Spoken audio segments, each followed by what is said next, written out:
ಅದೇ ಆಗಿತ್ತು. ಈ ಬಿಗ್ ಬಾಸ್ ಅನ್ನುವಂಥದ್ದು ಕೂಡ ಒಂದು ತುಂಬ ದೊಡ್ಡ ಜರ್ನಿ ನಿಮ್ಮ ಲೈಫಲ್ಲಿ. ಸೊ ಆವತ್ತು ಆ ಬಿಗ್ ಬಾಸ್ಗೆ ಹೋಗೋಂಥ ಸನ್ನಿವೇಶ ಹೋಗಿ ಬಂದ ನಂತರ ಅಂದರೆ ಈಗ ತುಂಬ ಜನ ಮಾತಾಡ್ತಾ ಇರುವಾಗ ಅಂದ್ಕೊಳ್ತೀವಿ, ಒಂದು ರಿಯಾಲಿಟಿ ಶೋ ಹೋಗಿ ಬಂದ ನಂತರ ಲೈಫಲ್ಲಿ ಆಗುವಂಥ ಚೇಂಜಸ್ಸು, ಚಾಲೆಂಜಸ್ಸು ಮತ್ತು ಸಕ್ಸಸ್ಸು ನಿಮಗೆ ಎಷ್ಟು ಸ್ಪೆಷಲ್ ಅನ್ನಿಸ್ತು ಆ ಶೋ ಸ್ಪೆಷಲ್? ಬಿಗ್ ಬಾಸಿಂದ ತುಂಬ ನನಗೆ ಕಲಿಯೋಕ್ಕೆ ಸಿಕ್ತು. ಅಂದರೆ ಮೆಂಟಲಿ ಯಾರು ಏನೇ ಹೇಳ್ಬೋದು, ಬಿಗ್ ಬಾಸ್ ಒಳಗಡೆ ಹೋಗಿ ಬಂದವರು ಅದ್ರ ಬಗ್ಗೆ ಎಕ್ಸ್ಪೀರಿಯನ್ಸ್ ಏನು ಹೇಳ್ಬೋದು. ನನ್ನ ಪರ್ಸ್ನಲ್ ಎಕ್ಸ್ಪೀರಿಯನ್ಸ್ ಏನಂತಂದರೆ, ಜೀವನಕ್ಕೆ ಬೇಕಾಗಿರುವಂಥ ಲೆಸನ್ಗಳು ಅಂದರೆ ಏನು ಪಾಠಗಳು ನನಗೆ ಅಲ್ಲಿ ಕಲಿಯೋಕ್ಕೆ ಸಿಕ್ತು. ನನಗೆ ಜೀವನಕ್ಕೆ ಬೇಕಾದಂಥ ಪಾಠಗಳು ನಮಗೆ ಸ್ಕೂಲಲ್ಲೆಲ್ಲ ಕಲಿಯೋಕ್ಕೆ ಸಿಗೋದು ಮ್ಯಾಥ್ಸು, ಸೈನ್ಸು, ಸೋಷಲ್ಲು, ಅದು ಇನ್ನೊಂದು ಮತ್ತೊಂದು ಸಿಗುತ್ತೆ. ಬಟ್ ಜೀವನ ನೀನು ಹೆಂಗೆ ಮಾಡ್ತೀಯಾ ಅನ್ನೋದಕ್ಕೆ ಕಲಿಸೋಕ್ಕೆ ಯಾವ ಸ್ಕೂಲೂ ಇಲ್ಲ ಸರ್. ಸೊ ನನಗೆ ಆ ಸ್ಕೂಲಿಗೆ ನನಗೊಂದು ಅಡ್ಮಿಷನ್ ಸಿಕ್ತು ನನಗೆ. ಸೊ ಜೀವನದ ಪಾಠಗಳನ್ನ ಇಂಚಿಂಚು ನಾನು ಅದರಲ್ಲಿ ಕಲ್ತ್ಕೊಂಡ್ಬಂದಿದ್ದೀನಿ, ಸಾಕಷ್ಟು ಕಲ್ತ್ಕೊಂಡ್ಬಂದು. ಇನ್ನೂ ಕಲಿಯೋದು ತುಂಬ ಇದೆ. ಅಂದರೆ ಅಲ್ಲೇ ಎಲ್ಲ ಕಲ್ತಿದ್ದೀನಿ ಅಂತಲ್ಲ, ಪ್ರತಿದಿನವೂ ಕಲಿತಾನೆ ಇರ್ತೀವಿ. ಒಂದೊಂದು ಎಕ್ಸ್ಪೀರಿಯನ್ಸ್ ಆದಂಗೆ ಹೊಸ ಹೊಸ ಪಾಠಗಳು ಕಲಿತಾ ಇರ್ತೀವಿ. ಬಟ್ ಅಲ್ಲಿ ನಿಜವಾಗ್ಲೂ ಒಬ್ಬನೇ ಜಗತ್ತನ್ನು ಯಾವ ಥರ ಫೇಸ್ ಮಾಡಬೇಕು ಅನ್ನೋದನ್ನ ಕಲಿತೆ. ಬಿಕಾಸ್ ಬಿಗ್ ಬಾಸ್ ಮನೇಲಿ ಯಾರಿಗೂ ಶತ್ರು ಮಿತ್ರರಲ್ಲ.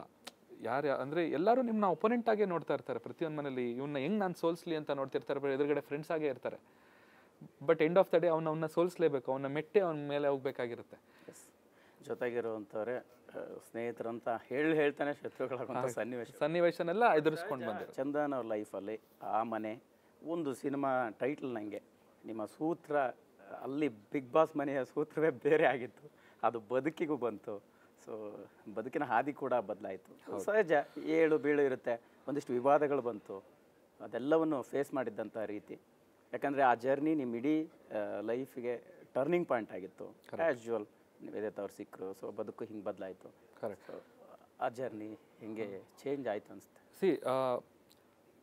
ಇವಾಗ ಕೆಲವೊಂದು ವಿಷಯಗಳು ನಮ್ಮ ಜೀವನದಲ್ಲಿ ಯಾವಾಗ ಆಗುತ್ತೆ, ಅದು ನಮಗೆ ಇನ್ಸಿಡೆಂಟ್ಗಳು ತುಂಬ ಆಗುತ್ತೆ. ಅದು ಪಾಸಿಟಿವ್ ಆಗಿರ್ಬೋದು, ನೆಗೆಟಿವ್ ಆಗಿರ್ಬೋದು. ತುಂಬ ಇನ್ಸಿಡೆಂಟ್ಗಳು ಆಗ್ತಾನೆ ಇರುತ್ತೆ.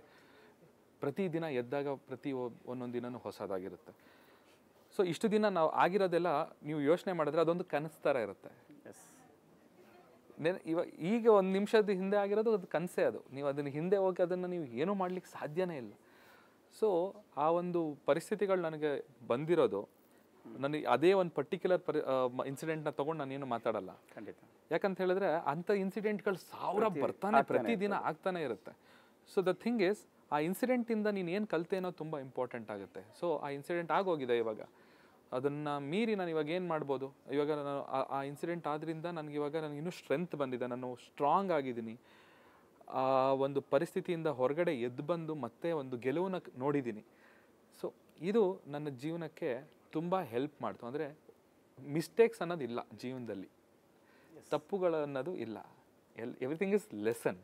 ಸೊ ನಾನು ಕಲ್ತಿದ್ದೀನಿ. ಬಟ್ ಮಾಡಿದ ತಪ್ಪದು ಮತ್ತೊಮ್ಮೆ ಮಾಡಬೇಡ ಅಂತ ಹೇಳ್ತಾರೆ ಅಷ್ಟೇ. ಸೊ ಅದ್ರ ಮೇಲೆ ಬದುಕು ಕಲಿಸುವಂಥ ಪ್ರತಿ ಪಾಠ ಜೀವನನ ಎಷ್ಟು ಸ್ಟ್ರಾಂಗಾಗಿ ಬದಲಾಯಿಸ್ತು ನಿಮ್ಮನ್ನು. ಸೊ ಮುಂದಿರುವಂಥ ಕನಸುಗಳಿಗೆ ಅದು ಎಷ್ಟರ ಮಟ್ಟಿಗೆ ಹಾದಿ ಆಗ್ತಾ ಇದೆ ಅನ್ನೋವಂಥದ್ದು. ನಾನಿವಾಗ ನನ್ನನ್ನು ನಾನು ಜಾಸ್ತಿ ಪ್ರೀತಿಸೋಕ್ಕೆ ಸ್ಟಾರ್ಟ್ ಮಾಡಿದ್ದೀನಿ. ಅದನ್ನು ನಾನು ಇಷ್ಟು ದಿನ ಮಾಡಿರಲಿಲ್ಲ. ನಾನು ನನ್ನ ಸುತ್ತಮುತ್ತ ಇರೋರ ಖುಷಿಗೋಸ್ಕರ ಜಾಸ್ತಿ ಬದುಕ್ತಾ ಇದ್ದೆ. ಸೊ ನನಗೆ ಒಂದು ಪಾಯಿಂಟ್ ಆಫ್ ಟೈಮಲ್ಲಿ ನನ್ನ ಜೀವನಕ್ಕೆ ನನಗೆ ಅನಿಸಿದೆ ಏನಂತಂದರೆ, ನೀನು ಎಲ್ಲರನ್ನೂ ಪ್ರೀತಿಸ್ತೀಯ, ನೀನು ಎಲ್ಲರನ್ನೂ ಖುಷಿಯಾಗಿಡಬೇಕು ಅಂತ ಟ್ರೈ ಮಾಡ್ತೀಯ. ಬಟ್ ನಿನ್ನನ್ನು ಖುಷಿಯಾಗಿ ಯಾರು ಇಡ್ತಾರೆ? ಕೊನೆಗೆ ಒಂದು ದಿವಸ ನಿನ್ನ ಸುತ್ತಮುತ್ತ ತಿರುಗಿ ನೋಡಿದಾಗ ಯಾರೂ ಇಲ್ಲ ಅಂದಾಗ ನಿನ್ನನ್ನು ನೀನೇ ಪ್ರೀತಿಸ್ಬೇಕು. ಖಂಡಿತ. ಇಲ್ಲ ಅಂತಂದರೆ ನಿನಗೆ ಬದುಕಿಲ್ಲ, ನಿನ್ನ ಬದುಕಿದ್ದು ಸತ್ತಂಗೆ. ನೀನು ಪ್ರೀತಿಸ್ಬೇಕು. ಸೊ ಹಾಗಾಗಿ ನಾನು ಪ್ರೀತಿಸೋಕ್ಕೆ ಸ್ಟಾರ್ಟ್ ಮಾಡಿದ್ದೀನಿ.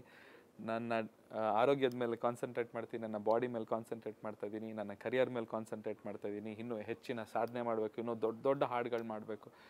ಪ್ರಪಂಚದಾದ್ಯಂತ ನಮ್ಮ ಕನ್ನಡದ ಹಾಡುಗಳು ಎಲ್ಲರೂ ಕೇಳಂಗಾಗಬೇಕು. ನಾನು ಅವತ್ತು ಅದೇ ಹೇಳ್ತಾ ಇದ್ದೆ ಬಿಗ್ ಬಾಸಿಂದ, ಇವತ್ತಿಗೂ ಅದೇ ಹೇಳ್ತೀನಿ. ಅದಕ್ಕೋಸ್ಕರನೇ ಕೆಲಸ ಮಾಡ್ತೀನಿ. ಸರ್, ನಿಮ್ಮ ಬದುಕಿನ ಪ್ರೀತಿಸುವಂಥ ಹಂತಕ್ಕಿರೋದ್ರಾಗಲೇ ಸೊ ನನಗೆ ಆ ಹಾಡು ಕನೆಕ್ಟ್ ಆಗುತ್ತೆ. ನಿನ್ನೆ ಲವ್ ಮಾಡಬೇಕು, ನಿನ್ನೆ ಮದುವೆ ಆಗಬೇಕು ಅನ್ನೋಂಥದ್ದು ಒಂದು ರೀತಿ ಟ್ರೆಂಡಿಂಗ್ ಆಗಿರುವಂಥ ಹಾಡು. ಸೊ ಪ್ರೀತಿ ಆಳ ಆದಾಗ, ಪ್ರೀತಿಯ ಅತಿರೇಕ ಆದಾಗ ಅಂಥ ಭಾವನೆಗಳು ಎಷ್ಟು ಸ್ಟ್ರಾಂಗ್ ಆಗಿರುತ್ತೆ ಮನಸ್ಸಲ್ಲಿ ಅಂತ. ಅದು ಯಾಕಂದ್ರೆ ನಿಮ್ಮ ಸಿನಿಮಾದ ಹಾಡಿಗೆ ಕನೆಕ್ಟ್ ಮಾಡ್ತಾರೆ. ಹೌದು, ಇಟ್ಸ್ ಫೈನ್ ಸರ್. ಆ್ಯಕ್ಚುಲಿ ಏನಂತ ಹೇಳಿದ್ರೆ, ಅದೇ ಏಜ್ ಮೇಲೆ ಹೋಗುತ್ತೆ ಸರ್. ಲೈಕ್ ಎವ್ರಿ ಡೇ ಒಂದೊಂದು ಎಕ್ಸ್ಪೀರಿಯನ್ಸ್ ಆದಂಗೆ ಕಲ್ತಂಗೆ. ಸೊ ಅದು ಅಯ್ಯೋ ನಾನು ಅವತ್ತಂಗೆ ಮಾಡಿದ್ದೆ ಅಂತ ಅದನ್ನ ನೆನೆಸ್ಕೊಂಡ್ರೆ ನಮಗೆ ನಗು ಬರುತ್ತೆ. ಅಯ್ಯೋ ನಾನು ಅವತ್ತಂಗೆ ಮಾಡಿದ್ದೆ ಅಲ್ವಾ ಸರ್? ಅವತ್ತಿಗದು ದೊಡ್ಡ ಮಿಸ್ಟೇಕ್ ಆಗಿರುತ್ತೆ ಸರ್. ಇವತ್ತು ನೀವೊಂದು ಏನೋ ಮಾಡಿರ್ತೀರ, ಅವತ್ತಿಗದು ಮುಂದೆ ಎಷ್ಟೋ ದಿವಸ ಆದ್ಮೇಲೆ ನೆನ್ಸ್ಕೊಂಡ್ರೆ ನಿಮ್ಗೆ ಅದು ಒಂಥರ ಕಾಮಿಡಿ ಅಂತ ಅನ್ಸುತ್ತೆ ನಿಮಗೆ. ಅಯ್ಯೋ ನಾನು ಅವತ್ತು ಹಂಗೆ ಮಾಡಿದ್ನಲ್ಲ ಅಂತ. ಎಷ್ಟು ವಿಪರ್ಯಾಸ ಇದೆ ನೋಡಿ ನಮ್ಮ ಜೀವನದಲ್ಲಿ ನಾವು ಯೋಚನೆ ಮಾಡಬೇಕಾದಾಗ. ಸೊ ಹಾಗಾಗಿ ಟ್ರೆಂಡಿಂಗಲ್ಲಿ ಬರಬೇಕಂದ್ರೆ ಏನು ಮಾಡಬೇಕು ಅದು ಅವಾಗ. ಆದ್ರೆ ಚಂದನ್ ಯಾವ್ದಾದ್ರು ಕಾರಣಕ್ಕೆ ಟ್ರೆಂಡಿಂಗಲ್ಲಿ ಇದ್ದೇ ಇರ್ತಾರೆ.